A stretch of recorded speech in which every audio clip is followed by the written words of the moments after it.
of the things which are in our power and not in our power.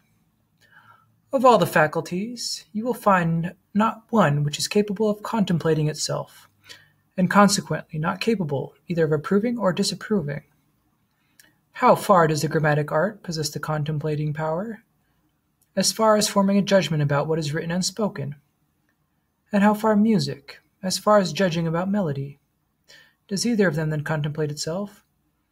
By no means. But when you must write something to your friend, grammar will tell you what words you should write, but whether you should write or not, grammar will not tell you.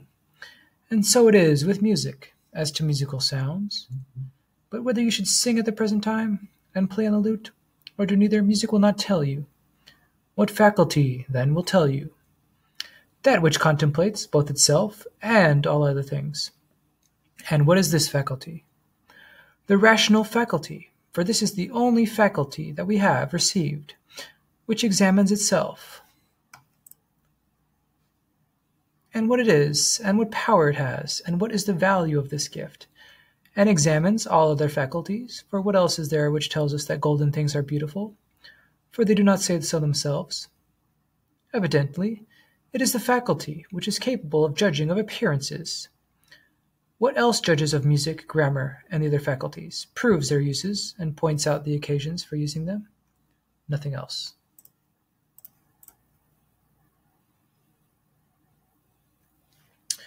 What then should a man have in readiness in such circumstances? What else than this? What is mine, and what is not mine?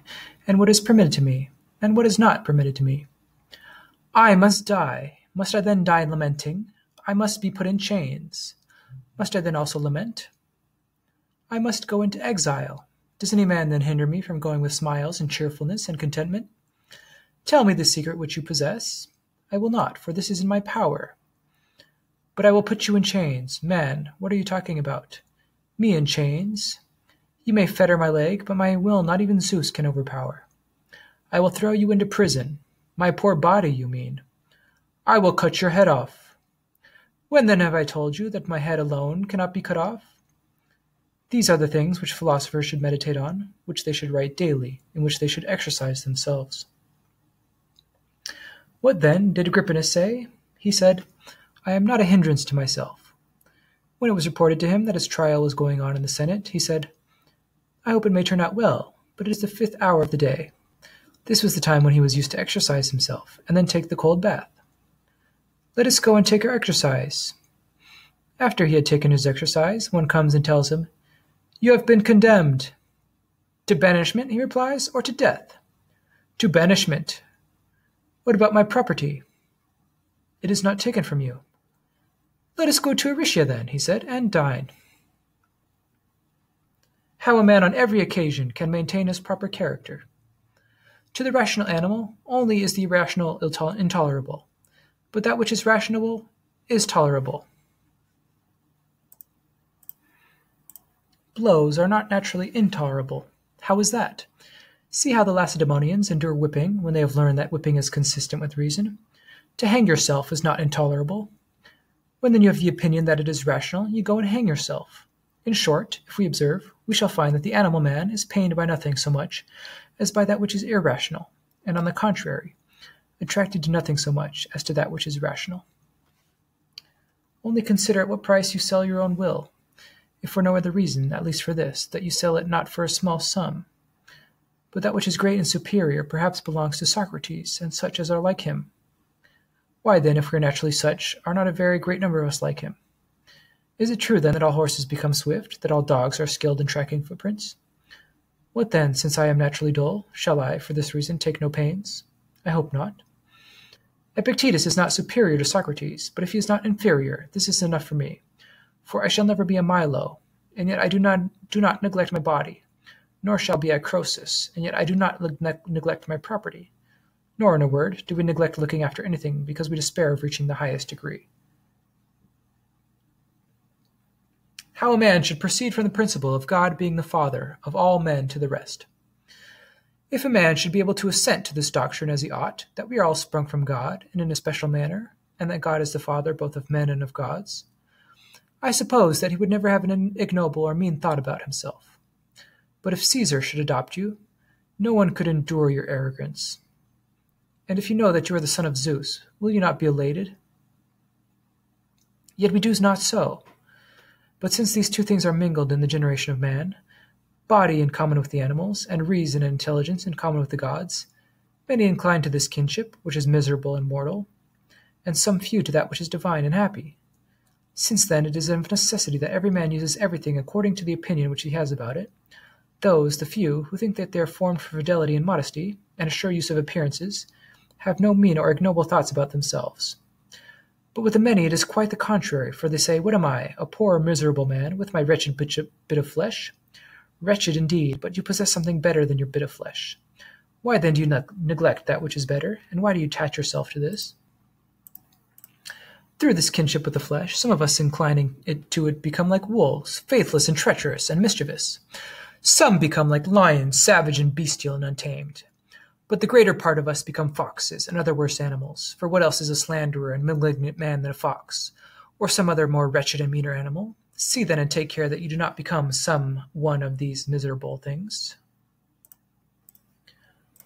Of progress or improvement.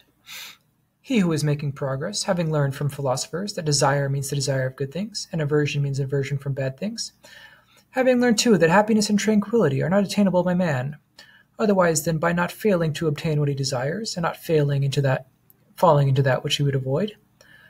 Such a man takes from himself desire altogether and confers it, but he employs his aversion only on things which are dependent on his will.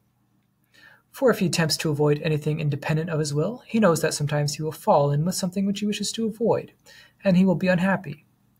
Now if virtue promises good fortune and tranquility and happiness, certainly also the progress towards virtue is progress towards each of these things. For it is always true that to whatever the point the perfecting of anything leads us, progress is an approach towards this point. How, then, do we admit that virtue is such as I have said, and yet seek progress in other things and make a display of it? What is the product of virtue? Tranquility. Who, then, makes improvement? Is it he who has read many books of Chrysippus, but does virtue consist in having understood Chrysippus? If this is so, progress is clearly nothing else than knowing a great deal of Chrysippus. But now we admit that virtue produces one thing, and we declare that approaching near to it is another thing, namely progress or improvement. Such a person, says one, is already able to read Chrysippus by himself. Indeed, sir, you are making great progress. What kind of progress? But why do you mock the man? Why do you draw him away from the perception of his own misfortunes? Will you not show him the effect of virtue, that he may learn where to look for improvement? Seek it there, wretch, where your work lies. And where is your work? In desire and in aversion, that you may not be disappointed in your desire, that you may not fall into that which you would avoid, in your pursuit and avoiding, that you commit no error in assent and suspension of assent, that you be not deceived. The first things, and the most necessary, are those which I have named. But if with trembling and lamentation you seek not to fall into that which you avoid, tell me how you are improving. Do you then show me your improvement in these things? If I were talking to an athlete, I should say, Show me your shoulders, and then he might say, Here are my halters. You and your halters look to that. I should reply, I wish to see the effects of the halters. So when you say, Take the treatise on the active powers, and see how I have studied it, I reply, Slave. I am not inquiring about this, but how you exercise pursuit and avoidance, desire and aversion, how you design and purpose and prepare yourself, whether conformably to nature or not. If conformably, give me evidence of it, and I will say that you are making progress. But if not conformably, be gone, and not only expound your books, but write such books yourself. And what will you gain by it? Do you not know that the whole book has cost only 5 denarii? Does then the expounder seem to be worth more than 5 denarii? Never then look for the matter itself in one place, and progress towards it in another. Where then is progress, if any of you, withdrawing himself from externals, turns to his own will, to exercise it and to improve it by labor, so as to make it conformable to nature, elevated, free, unrestrained, unimpeded, faithful, modest, if he has learned that he who desires or avoids the things that are not in his power, can neither be faithful nor free, but of necessity must change with them and be tossed about with them, as in a tempest, and of necessity must subject himself to others, who have the power to procure or prevent what lie desires or would avoid. Finally, when he rises in the morning, if he observes and keeps these rules, bathes as a man of fidelity, eats as a modest man, and in like manner, If in every matter that occurs he works out his chief principles, as the runner does with reference to running, and the trainer of the voice with reference to the voice, this is the man who truly makes progress, and this is the man who has not travelled in vain. But if he has strained his efforts to the practice of reading books, and labours only at this, and has travelled for this, I tell him to return home immediately, and not to neglect his affairs there, for this is for which he has travelled is nothing.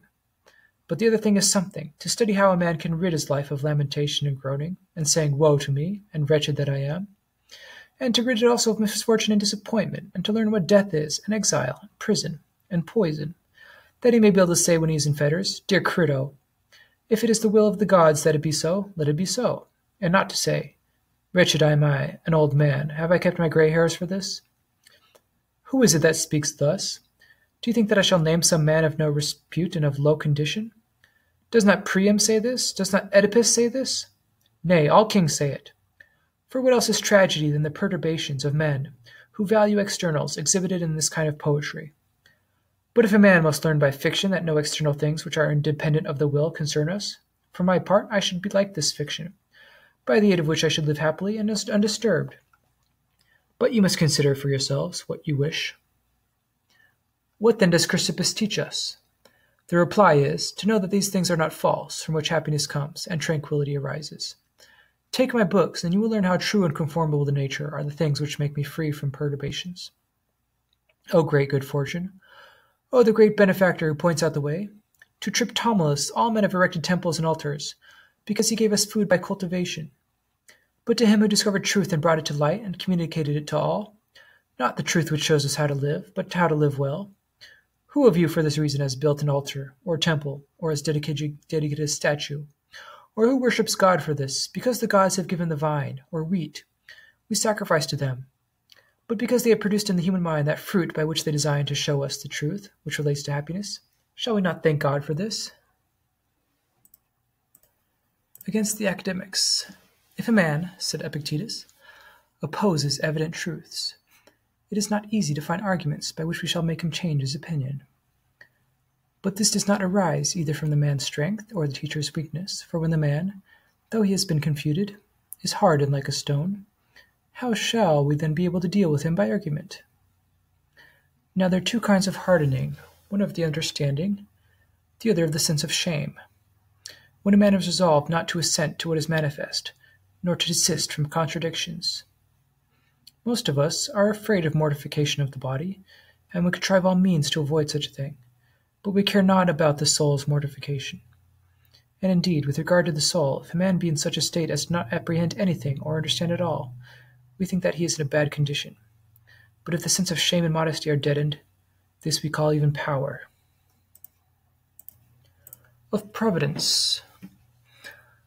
From everything which is or happens in the world, it is easy to praise Providence. If a man possesses these two qualities, the faculty of seeing what belongs and happens to all persons and things, and a grateful disposition. If he does not possess these two qualities, one man will not see the use of things which are and which happen. Another will not be thankful for them, even if he does know them. If God had made colors, but had not made the faculty of seeing them, what would have been their use? None at all. On the other hand, if he had made the faculty of vision, but had not made objects, such as to fall under the faculty, what in that case also would have been the use of it? None at all.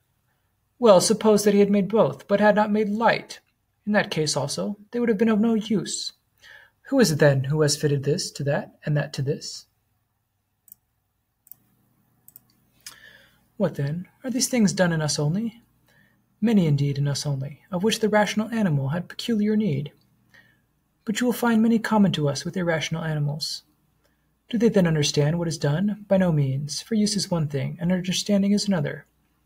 God had no need of irrational animals to make use of appearances, but of us to understand the use of appearances. It is therefore enough for them to eat and to drink and to copulate, and to do all the other things which they severally do. But for us, to whom he has given us also the intellectual faculty, these things are not sufficient, for unless we act in a proper and orderly manner and conformably to the nature and constitution of each thing, we shall never obtain our true end. For where the constitutions of living beings are different, there also The acts and the ends are different. In those animals, then, whose constitution is adapted only to use alone is enough. But in an animal which has the power of understanding the use, unless there be the due exercise of the understanding, he will never attain his proper end.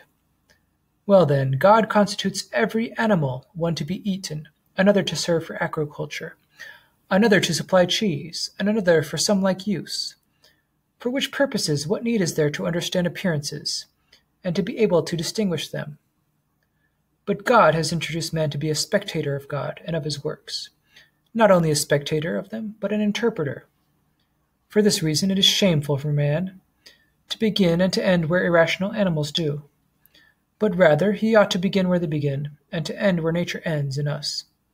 And nature ends in contemplation and in understanding, and in a way of life conformable to nature. Take care then not to die without having been spectators of these things. But you take a journey to Olympia, to see the work of Phidias, and all of you think it is a misfortune to die without having seen such things. But when there is no need to take a journey, and where a man is, there he has the works before him. Will you not desire to see and understand them? Will you not perceive either what you are, or what you were born for? Or what is this for which you have received the faculty of sight? But you may say, there are some things disagreeable and troublesome in life, and are there none at Olympia? Are you not scorched? Are you not pressed by a crowd? Are you not without comfortable means of bathing? Are you not wet when it rains? Have you not abundance of noise, clamor, and other disagreeable things? But I suppose that setting all these things off against the magnificence of the spectacle, you bear and endure. Well then, and have you not received faculties by which you will be able to bear all that happens? Have you not received greatness of soul? Have you not received manliness? Have you not received endurance? And why do I trouble myself about anything that can happen, if I possess greatness of soul? What shall distract my mind, or disturb me, or appear painful? Shall I not use the power for the purpose for which I received it? And shall I grieve and lament over what happens? Come then, do you also, having observed these things, look to the faculties which you have, and when you have looked at them say, bring now, O Zeus, any difficulty that thou pleasest, for I have means given to me by thee, and powers for honoring myself, through the things which happen. You do not so, but you sit still, trembling for fear that some things will happen, and weeping, and lamenting, and groaning for what does happen, and then you blame the gods. For what is the consequence of such meanness of spirit but impiety? And yet God has not only given us these faculties, by which we shall be able to bear everything that happens, without being depressed or broken by it, but, like a good king and a true father, he has given us these faculties free from hindrance, subject to no compulsion, unimpeded, and has put them entirely in our own power, without even having reserved to himself any power of hindering or impeding. You, who have received these powers free and as your own, use them not. You do not even see what you have received, and from whom. Some of you being blinded to the giver, not even acknowledging your benefactor, and others, through meanness of spirit, betaking yourselves to fault-finding and making charges against God.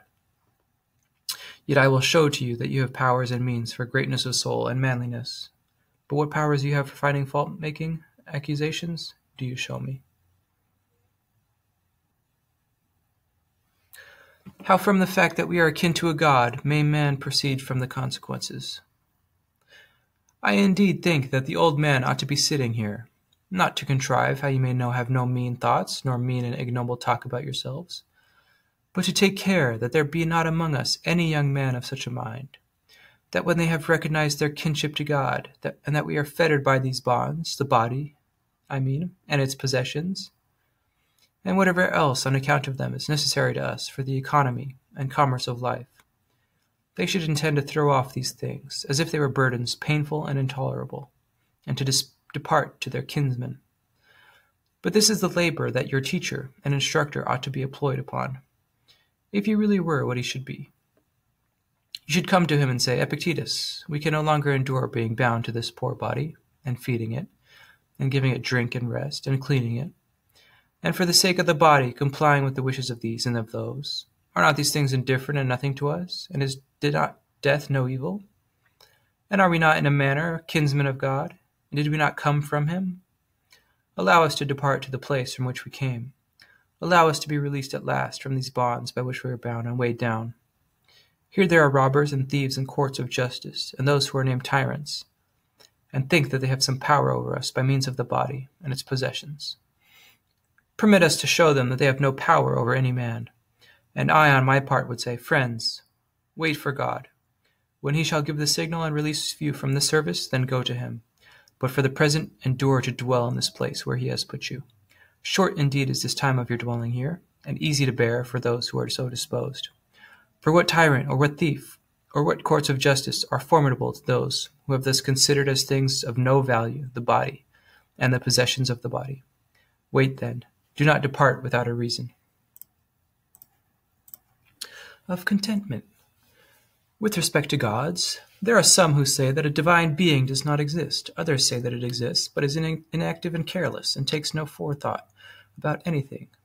A third class say that such a being exists and exercises forethought, but only about great and heavenly things, and about nothing on earth.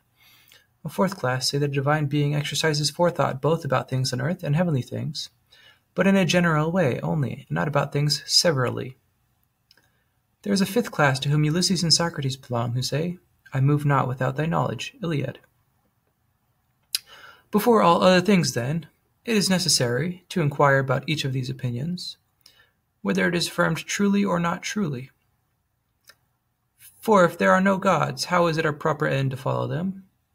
And if they exist but take no care of anything, in this case, also how will it be right to follow them? But if indeed they do exist and look after things, still, if there is nothing communicated from them to men, nor in fact to myself, how even so is it right? The wise and good man, then, after considering all these things, submits his own mind to him who administers the whole, as good as citizens do the law of the state. He who is receiving instruction ought to come to be instructed with this intention. How shall I follow the gods in all things? How shall I be contented with the divine administration? And how can I become free? For he is free to whom everything happens according to his will, and whom no man can hinder. What then, is freedom madness? Certainly not. For madness and freedom do not consist. But, you say, I would have everything result just as I like, and in whatever way I like. You are mad, you are beside yourself. Do you not know that freedom is a noble and valuable thing? But for me, inconsiderately, to wish for things to happen as I inconsiderately like, this appears to be not only not noble, but even most base. For how do we proceed in the matter of writing? Do I wish to write the name of Dion as I chose? No, but I am taught to choose to write it as I ought to be written. And how with respect to music? In the same manner. And what universally in every art or science, just the same. If it were not so, it would be of no value to know anything, if knowledge were adapted to every man's whim. Is it then in this alone, in this which is the greatest and the chief thing, I mean freedom, that I am permitted to will inconsiderately? By no means. But to be instructed is this, to learn to wish that everything may happen as it does. And how do things happen? As the disposer has disposed them, and he has appointed summer and winter, and abundance and scarcity, and virtue and vice, and all such opposites for the harmony of the whole. And to each of us he has given a body, and parts of the body, and possessions, and companions. What then remains, or what method is discovered of holding commerce with them? Is there such a method by which they shall do what seems fit to them, and we not the less shall be in a mood which is conformable to nature? But you are unwilling to endure, and are discontented, and if you are alone, you call it solitude, and you are with men, you call them knaves and robbers, and you find fault with your own parents and children, and brothers and neighbors. But you ought, when you are alone, to call this condition by the names of tranquillity and freedom, and to think yourself like to the gods. And when you are with many, you ought not to call it a crowd, nor trouble, nor uneasiness, but festival and assembly, and so accept all contentedly. What then is the punishment of those who do not accept? It is to be what they are. Is any person dissatisfied with being alone? Let him be alone. Is a man dissatisfied with his parents? Let him be a bad son and lament. Is he dissatisfied with his children? Let him be a bad father. Cast him into prison. What prison? Where he is already, for he is there against his will. And where a man is against his will, there he is in prison. So Socrates was not in prison, for he was there willingly. Must my leg then be lamed? Wretch, do you then on account of one poor leg find fault with the world?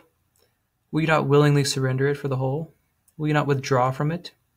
Will you not gladly part with it to him who gave it? And will you be vexed and discontented with the things established by Zeus, which he, with the Morae, who were present and spinning the thread of your generation, defined and put in order? Know you not how small a part you are compared with the whole? I mean with respect to the body? For as to intelligence you are not inferior to the gods, nor less. For the magnitude of intelligence is not measured by length, nor yet by height, but by thoughts. How everything may be done acceptably to the gods. When someone asked, "How may a man eat acceptably to the gods?" he answered, "If he can eat justly and contentedly, and with equanimity, and temperately, and orderly, will it not be also acceptable to the gods? But when you have asked for warm water, and the slave has not heard, or if he did hear, has brought only tepid water, or he is not even found to be in the house, then not to be vexed or to burst with passion, is not this acceptable to the gods? How then shall a man endure such persons as a slave? Slave yourself, will you not bear with your own brother, who has Zeus for his progenitor, and is like a son from the same seeds, and of the same descent from above? But if you have been put in any such higher place, will you immediately make yourself a tyrant? Will you not remember who you are and whom you rule, that they are kinsmen, that they are brethren by nature, that they are the offspring of Zeus? But I have purchased them, and they have not purchased me. Do you see in what direction you are looking, that it looks toward the earth, that towards the pit, that is towards those wretched laws of dead men? But towards the laws of gods you are not looking. What philosophy promises? When a man was consulting him, how he should persuade his brother to cease being angry with him, Epictetus replied, "Philosophy does not propose to secure for any man any external thing. If it did, philosophy would be allowing something which is not within its province. For as the carpenter's material is wood, and that of the statuary is copper, so the matter of the art of living is each man's life. What then is my brother's? That again belongs to his own art, but with respect to yours it is one of the external things, like a piece of land, like health, like reputation. But philosophy promises none of these. In every circumstance I will maintain, she says, the governing part conformable to nature. Whose governing part? His in whom I am, she says. How then shall my brother cease to be angry with me? Bring him to me, and I will tell him. But I have nothing to say to you about his anger. When the man who was consulting him said, I seek to know this, how even if my brother is not reconciled to me, shall I maintain myself in a state conformable to nature? Nothing great, said Epictetus, is produced suddenly, since not even the grape or the fig is. If you say to me now that you want a fig, I will answer to you that it requires time. Let it flower first, then put forth fruit, and then ripen.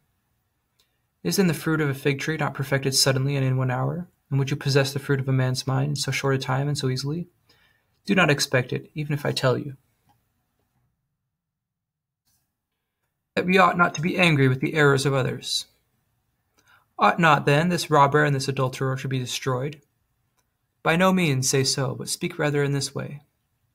This man who has been mistaken and deceived about the most important things and blinded, not in the faculty of vision, which distinguishes white and black, but in the faculty which distinguishes good and bad, should we not destroy him?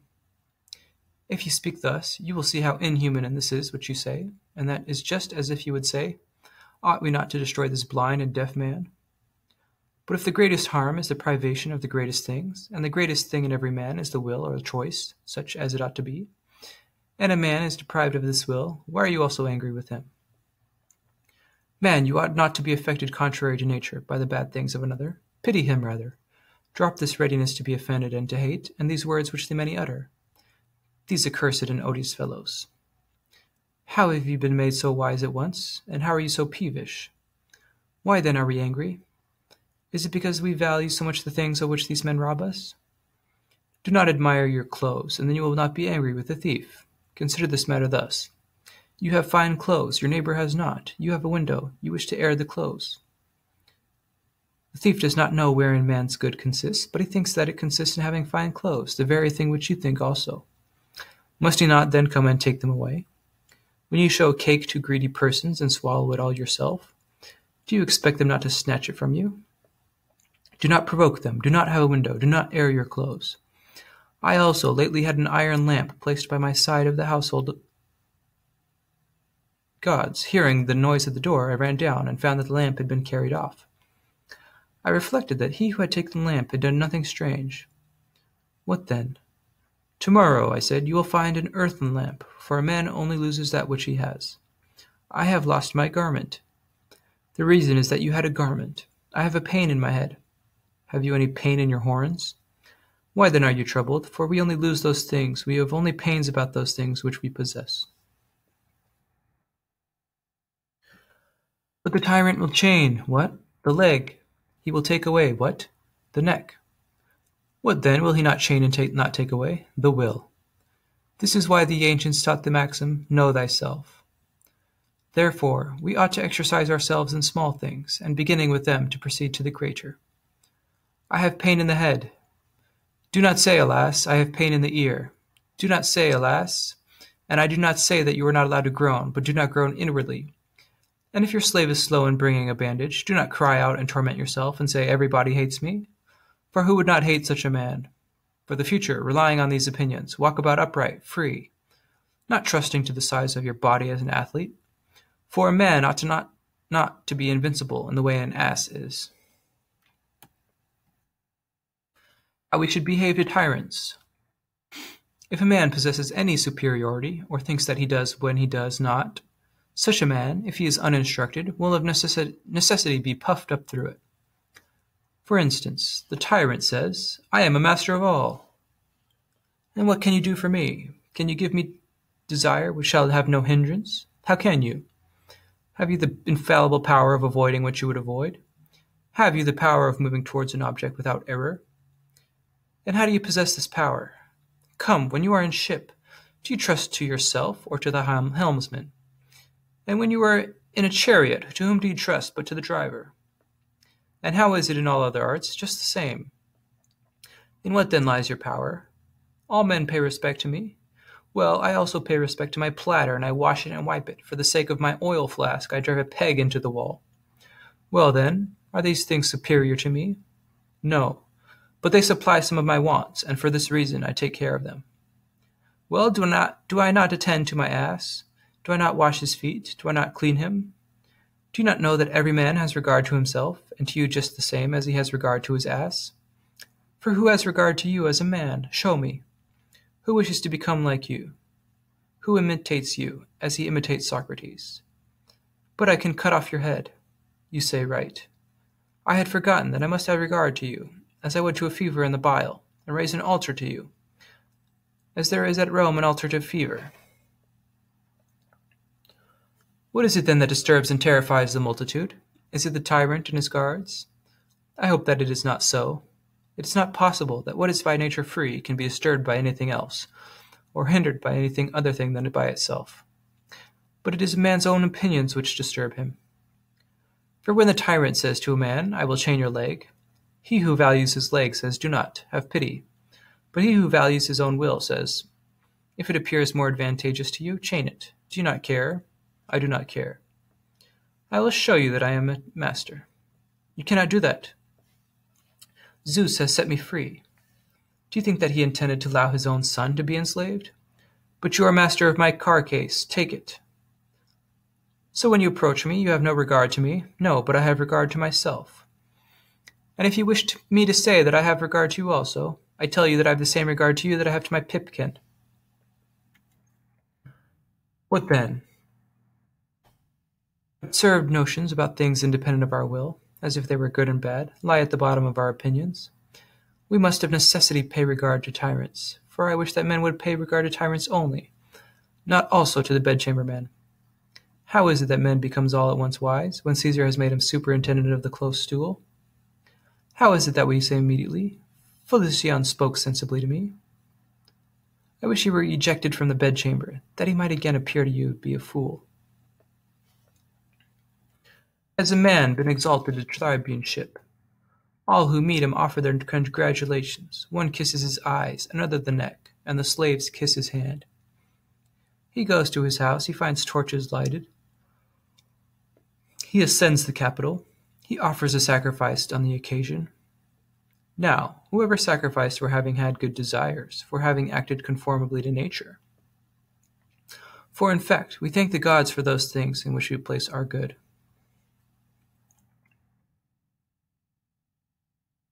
A person was talking to me today about the priesthood of Augustus. I say to him, Man, let the thing alone. You will spend much for no purpose.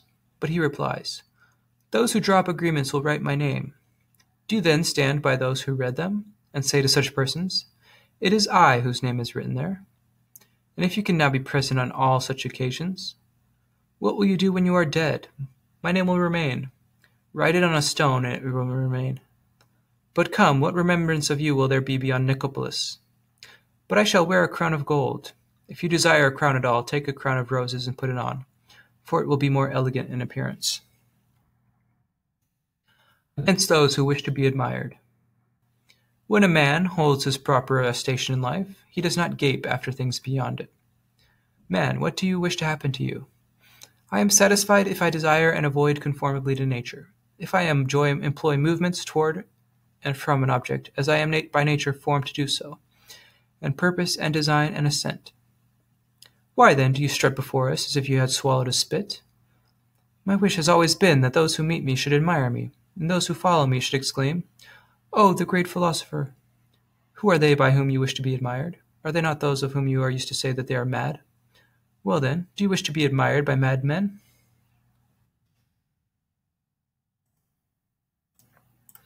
On precognitions. Precognitions are common to all men, and precognition is not contradictory to precognition. For who of us does not assume that good is useful and eligible, and in all circumstances that we ought to follow and pursue it? And who of us does not assume that justice is beautiful and becoming? When then does the contradiction arise? It arises in the adaptation of the precognitions to the particular cases. When one man says, he has done well, he is a brave man, and another says, not so, but he has acted foolishly, then the disputes arise among men. This is the dispute among the Jews and the Syrians and the Egyptians and the Romans. Not whether holiness should be preferred to all things, and in all cases should be pursued, but whether it is holy to eat pig's flesh or not holy. You will find this dispute also between Agamemnon and Achilles, for call them forth. What do you say, Agamemnon? Ought not that to be done which is proper and right? Certainly. Well, what do you say, Achilles? Do you not admit that what is good ought to be done? I do, most certainly. Adapt your precognitions, then, to the present matter. Here the dispute begins. Agamemnon says, I ought not to give up Chryses to her father. Achilles says, you ought. It is certain that one of the two makes a wrong adaptation of the precognition of ought or duty. Further, Agamemnon says, then if I ought to restore Chryses, it is fit that I take his prize from some of you. Achilles replies, would you then take her whom I love? Yes, her whom you love. Must I then be the only man who goes without a prize? And must I be the only man who has no prize? Thus the dispute begins. What then is education? Education is the learning how to adapt the natural precognitions to the particular things conformably to nature, and then to distinguish that of things some are in our power, but others are not. In our power are will, and all acts which depend on the will. Things not in our power are the body, the parts of the body, possessions, parents, brothers, children, country, and generally all with whom we live in society. In what then should we place the good? To what kind of things shall we adapt it? To the things which are in our power. Is not health then a good thing, and soundness of limb and life, and are not children and parents and country? Who will tolerate you if you deny this? Let us then transfer the notion of good to these things. Is it possible, then, when a man sustains damage and does not obtain good things, that he can be happy? It is not possible. And can he maintain towards society proper behavior? He cannot. For I am naturally formed to look after my own interest. If it is my interest to have an estate and land, it is my interest also to take it from my neighbor. If it is my interest to have a garment, it is my interest also to steal it from the bath. This is the origin of wars, civil commotions, tyrannies, conspiracies. And how shall I be still able to maintain my duty towards Zeus? For if I sustain damage and am unlucky, he takes no care of me. And what is he to me if he cannot help me? And further, what is he to me if he allows me to be in the condition in which I am? I now begin to hate him. Why then do we build temples? Why set up statues to Zeus, as well as to evil demons, such as to fever? And how is Zeus the Savior, and how the giver of rain, and the giver of fruits? And in truth, if we place the nature of good in any things, all this follows. What should we do then? This is the inquiry of the true philosopher who is in labor.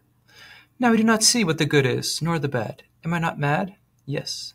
But suppose that I place the good somewhere among the things which depend on the will. All will laugh at me. There will come some grey-head wearing many gold rings on his fingers. He will shake his head and say, "Here, my child, it is right that you should philosophize, but you ought to have some brains also. All this that you're doing is silly. You learn the syllogism from philosophers, but you know how to act better than philosophers do. Man, why then do you blame me if I know? What shall I say to this slave? If I am silent, he will burst. I must speak in this way. Excuse me, as you would excuse lovers. I am not my own master. I am mad." How we should struggle with circumstances. It is circumstances which show what men are. Therefore, when a difficulty falls upon you, remember that God, like a trainer of wrestlers, has matched you with a rough young man. For what purpose, you may say? Why, that you may become an Olympic conqueror. But it is not accomplished without sweat. In my opinion, no man has had a more profitable difficulty than you have had, if you choose to make use of it, as an athlete would deal with a young antagonist. We are now sending a scout to Rome, but no man sends a cowardly scout, who, if he only hears a noise and sees a shadow anywhere, comes running back in terror, and reports that the enemy is close at hand. So now, if you should come and tell us fearful is the state of affairs at Rome, terrible is death, terrible is exile, terrible is calumny, terrible is poverty, fly, my friends, the enemy is near. We shall answer, Begone, prophesy for yourself. We have committed only one fault, that we sent such a scout. Diogenes, who was sent as a scout before you, made a different report to us. He says that death is no evil, for neither is it base. He says that fame is the noise of madmen. What has the spy said about pain, about pleasure, and about poverty? He says that to be naked is better than any purple robe, and to sleep on the bare ground is the softest bed. And he gives as proof of each thing that he affirms his own courage, his tranquility, his freedom, and the healthy appearance and compactness of his body. There is no enemy near, he says. All is peace. How so, Diogenes? See, he replies, if I am struck, if I have been wounded, if I have fled from any man. This is what a scout ought to be, but you come to tell us, and tell us one thing after another. Will you not go back, and you will see clearer when you have laid aside fear? The same. If these things are true, and if we are not silly, and are not acting hypocritically when we say that the good of man is in the will, and the evil too, and that everything else does not concern us, why are we still disturbed? Why are we still afraid? The things about which we have been busied are in no man's power, and the things which are in the power of others we care not for. What kind of trouble have we still? But give me directions. Why should I give you directions? Has not Zeus given you directions? Has he not given to you what is your own, free from hindrance and free from impediment? And what is not your own, subject to hindrance and impediment? What directions, then? What kind of orders did you bring when you came from him? Keep by every means what is your own. Do not desire what belongs to others. Fidelity is your own. Virtuous shame is your own. Who then can take these things from you? Who else than yourself will hinder you from using them? But how do you act? When you seek what is not your own, you lose that which is your own. Having such promptings and commands from Zeus, what kind do you still ask from me? Am I more powerful than he? Am I more worthy of confidence? But if you observe these, do you want any others besides? Well, but he has not given these orders, you will say. Produce your precognitions, produce these proof of philosophers, produce what you have often heard, and produce what you have said yourself, produce what you have read, produce what you have meditated on, and you will then see that all these things are from God. If I have set my admiration on the poor body, I have given myself up to be a slave. If on my poor possessions, I also make myself a slave. For I immediately make it plain with what I may be caught, as if the snake draws it in his head. I tell you to strike that part of him which he guards. And you be assured that whatever part you choose to guard, that part your master will attack. Remembering this, whom will you still flatter or fear? But I should like to sit where the senators sit. Do you see that you are putting yourself in straits? You are squeezing yourself? How then shall I see well in any other way than the amphitheater? Man, do not be a spectator at all, and you will not be squeezed. Why do you give yourself trouble? Or wait a little. When the spectacle is over, seat yourself in the place reserved for the senators and sun yourself.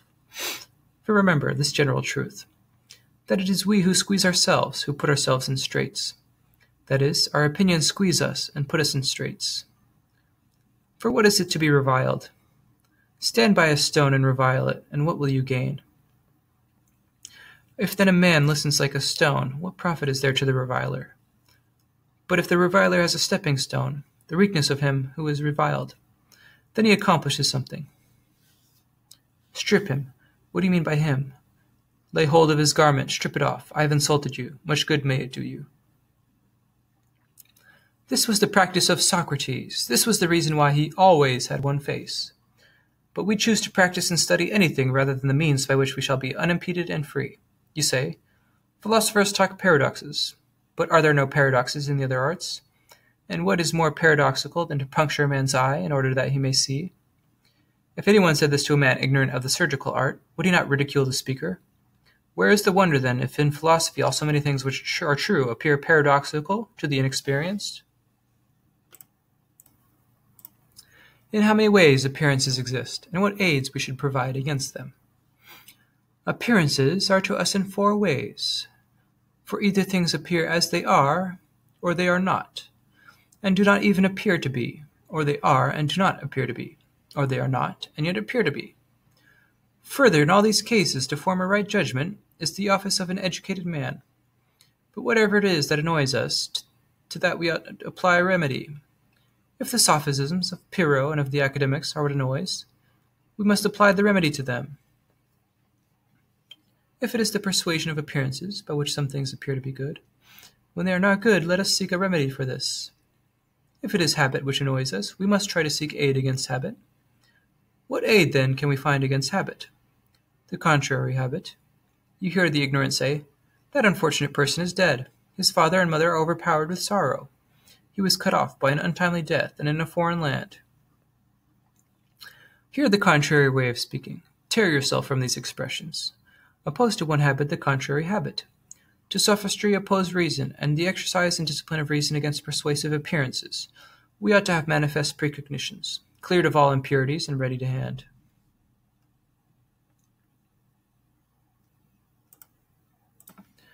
When death appears an evil, we ought to have this rule in readiness, that it is fit to avoid evil things, and that death is a necessary thing.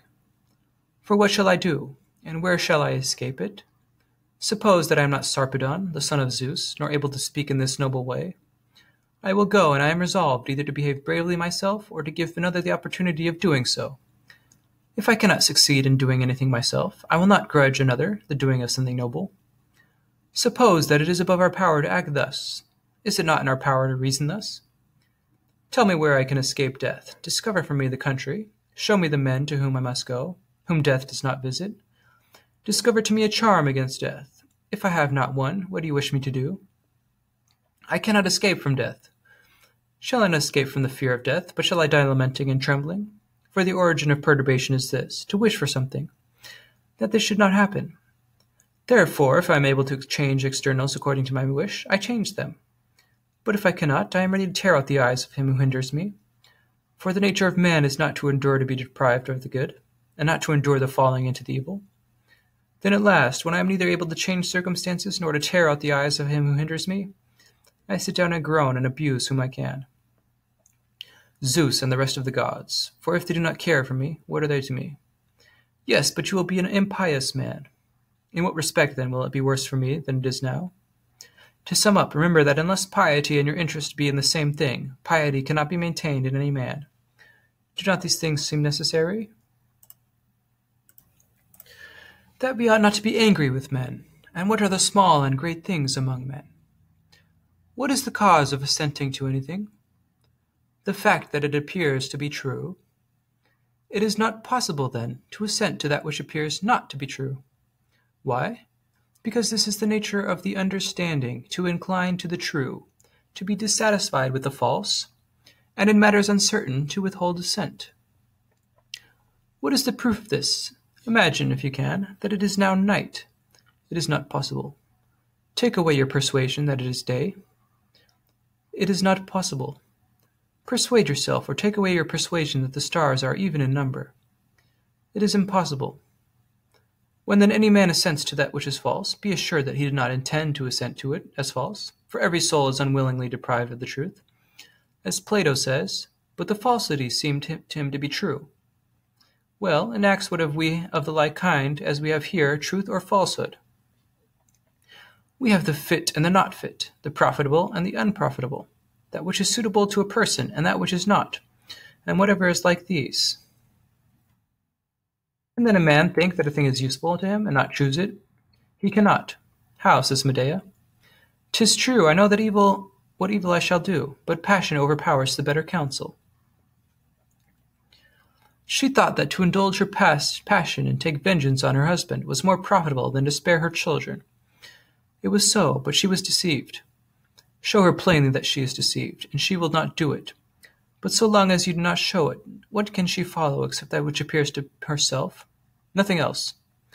Why, then, are you angry with the unhappy woman, that she has been bewildered about the most important things, and has become a viper instead of a human creature? And why not, if it is possible, rather pity, as we pity the blind and the lame, so those who are blinded and maimed in the faculties which are supreme? Whoever then clearly remembers this, that to man the measure of every act is the appearance, whether the thing appears good or bad. If good, he is free from blame; if bad, himself suffers the penalty. For it is impossible that he who is deceived can be one person, and he who suffers another person. Whoever remembers this will not be angry with any man, will not be vexed at any man, will not revile or blame nor any man, nor hate, nor quarrel with any man. So then all these great and dreadful deeds have this origin in the appearance. Yes, this origin and no other. The Iliad is nothing else than appearance and the use of appearances. It appeared to Alexander to carry off the wife of Menelaus. It appeared to Helen to follow him. If then it appeared to Menelaus to feel that it was going again to be deprived of such a wife, what would have happened? Not only would the Iliad have been lost, but the Odyssey also. On so small a matter then did such great things depend. But what do you mean by such great things? Wars and civil commotions, and the destruction of many men and cities? And what great matter is this? Is it nothing? But what great matter is the death of many oxen and many sheep, and many nests of swallows or storks being burnt or destroyed? Are these things then like those? Very like. Bodies of men are destroyed, and the bodies of oxen and sheep. The dwellings of men are burnt, and the nests of stork. What is there in this great or dreadful? Or show me what is the difference between a man's house and a stork's nest, as far as each is a dwelling, except that man builds his little houses of beams and tiles and bricks, and the storks builds them of sticks and mud. Are a stork and a man then like things? What say you? In body they are very much alike. Does a man then differ in no respect from a stork? Don't suppose that I say so, but there is no difference in these matters. And what then is the difference? Seek, and you will find that there is a difference in another matter. See whether it is not in a man the understanding of what he does. See if it is not in social community, in fidelity, in modesty, in steadfastness, in intelligence. Where then is the great good and evil in men? It is where the difference is. If the difference is preserved and remains fenced round, and neither modesty is destroyed, nor fidelity, nor intelligence, then the man also is preserved. But if any of these things is destroyed and stormed like a city, then the man too perishes. And in this consist the great things. Alexander, you say, sustained great damage then when the Hellenes invaded and when they ravaged Troy, and when his brother perished. By no means, for no man is damaged by an action which is not his own. But what happened at that time was only the destruction of storks' nests. Now the ruin of Alexander was when he lost the character of modesty, fidelity, regard to hospitality, and to decency. When was Achilles ruined? Was it when Patroclus died? Not so, But it happened when he began to be angry, when he wept for a girl, when he forgot that he was at Troy, not to get mistresses, but to fight. These things are the ruin of men. This is being besieged. This is the destruction of cities, when right opinions are destroyed, when they are corrupted. On constancy. The being of the good is a certain will. The being of the bad is a certain kind of will. What then are externals? Materials for the will, about which the will, being conversant, shall obtain its own good or evil. How shall it attain the good? If it does not admire the materials for the opinions about the materials, if the opinions are right, make the will good. But perverse and distorted opinions make the will bad. God has fixed this law and says, if you would have anything good, receive it from yourself. You say, no, but I will have it from another. Do not so, but receive it from yourself. Therefore, when the tyrant threatens and calls me, I say, whom do you threaten? If he says, I will put you in chains, I say, you threaten my hands and my feet. If he says, I will cut off your head, I reply, you threaten my head. If he says, I will throw you into prison, I say, you threaten the whole of this poor body. If he threatens me with banishment, I say the same. Does he then not threaten you at all? If I feel that all these things do not concern me, he does not threaten me at all. But if I fear any of them, it is I whom he threatens. Whom then do I fear? The master of what? The master of things which are in my own power. There is no such master. Do I fear the master of things which are not in my power? And what are these things to me? Do you philosophers then teach us to despise kings? I hope not. Who among us teaches to claim against them the power over things which they possess? Take my poor body, take my property, take my reputation, take those who are about me. If I advise any persons to claim these things, they may truly accuse me. Yes, but I intend to command your opinions also. And who has given you this power? How can you conquer the opinion of another man? By applying terror to it, he replies, I will conquer it. Do you not know that opinion conquers itself and is not conquered by another? But nothing else can conquer will except the will itself. For this reason, too, the law of God is the most powerful and most just, which is this: let the stronger always be superior to the weaker. 10 are stronger than 1. For what? For putting in chains, for killing, for dragging whither they choose, for taking what away what a man has. The 10, therefore, conquer the 1 in this, in which they are stronger. In what then are the 10 weaker? If the 1 possesses right opinions and the others do not, well then, can the 10 conquer in this matter? How is it possible? If we were placed in the scales, must not the heavier drown down the scale in which it is? How strange, then, that what Socrates should have been so treated by the Athenians. Slave, why do you say Socrates? Speak of the thing as it is. How strange that the poor body of Socrates should have been carried off and dragged to prison by stronger men, and that anyone should give in hemlock to the poor body of Socrates, and that it should breathe out of the life. Do these things seem strange? Do they seem unjust? Do you on account of these things blame God? Had Socrates then no equivalent for these things? Where then for him was the nature of good? Whom shall we listen to, you or him? And what does Socrates say? Anitis and Melitus can kill me, but they cannot hurt me. And further, he says, if it pleases God, so let it be. But show me that he who has the inferior principles overpowers him who is superior. Principles.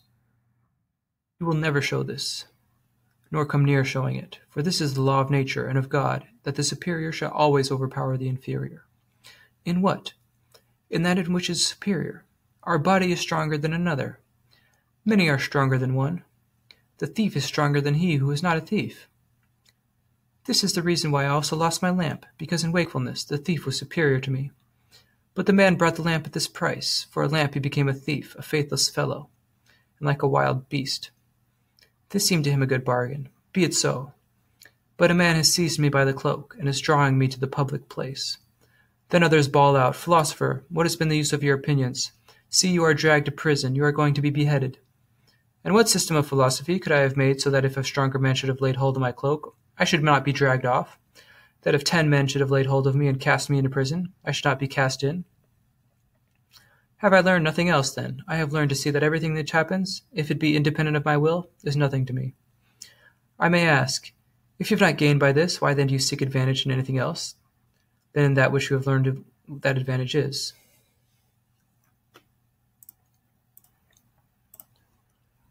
Will you not leave the small arguments about these matters to others, to lazy fellows, that they may sit in a corner and receive their sorry pay, or grumble that no one gives them anything?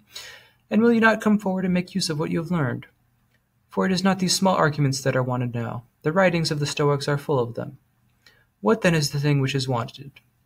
A man who shall apply them, one who by his acts shall bear testimony to his words. Assume, I entreat you, this character, that we may no longer use in the schools the examples of the ancients, but may have some example of our own. To whom, then, does the contemplation of these matters belong? To him who has leisure, for man is an animal that loves contemplation. But it is shameful to contemplate these things as runaway slaves do. We should sit, as in a theatre, free from distraction, and listen at one time to the tragic actor, at another time to the lute player, and not do as slaves do. As soon as the slave has taken his station, he praises the actor, and at the same time looks round. Then if anyone calls out his master's name, the slave is immediately frightened and disturbed. It is shameful for philosophers thus to contemplate the works of nature. For what is a master? Man is not the master of man, but death is, and life and pleasure and pain. For if he comes without these things, bring Caesar to me, and you will see how firm I am. But when he shall come with these things, thundering and lightning, and when I am afraid of them, what do I do then except to recognize my master like the runaway slave? But so long as I have any respite from these terrors, as a runaway slave stands in the theatre, so do I. I bathe, I drink, I sing. But all this I do with terror and uneasiness. But if I shall release myself from my masters, that is from these things by means of which masters are formidable, what further trouble have I? What master have I still? What then ought we to publish these things to all men? No, but we ought to accommodate ourselves to the ignorant, and to say, this man recommends to me that which he thinks is good for himself. I excuse him. For Socrates also excused the jailer who had the charge of him in prison, and was weeping when Socrates was going to drink the poison, and said, how generously he laments over us. Does he then say to the jailer that for this reason we have sent away the women? No, but he says it to his friends, that we are able to hear it. And he who treats the jailer as a child. That confidence is not inconsistent with caution. The opinion of the philosophers perhaps seems to be a paradox, but still let us examine as well as we can, if it is true that it is possible to do everything both with caution and with confidence. For caution seems to be in a manner contrary to confidence, and contraries are in no way consistent. That which seems to be many to be a paradox in the matter, under consideration, in my opinion, is of this kind. If we asserted that we ought to employ caution and confidence in the same things, men might justly accuse us of bringing together so things which cannot be united. But now where is the difficulty in what is said? For if these things are true, which have been often said and often proved, that the nature of good is in the use of appearances, and the nature of evil likewise, and that things independent of our will do not admit either the nature of evil or of good, what paradox do the philosophers assert, if they say that where things are not dependent on the will, there you should employ confidence, but where they are dependent on the will, there you should employ caution? For if the bad consists in the bad exercise of the will, caution ought only to be used where things are dependent on the will. But if things independent of the will, and not in our power, are nothing to us, with respect to these we must employ confidence, and thus we shall both be cautious and confident, and indeed confident because of our caution. For by employing caution towards things which are really bad, it will result that we shall have confidence with respect to things which are not so. We are then in the condition of deer when they flee from the huntsman's feathers in fright. Whither do they turn, and what do they seek refuge as safe? They turn to the nets. Thus they perish by confounding things which are objects of fear, with things that they ought not to fear. Thus we also act. In what cases do we fear? In things which are independent of the will.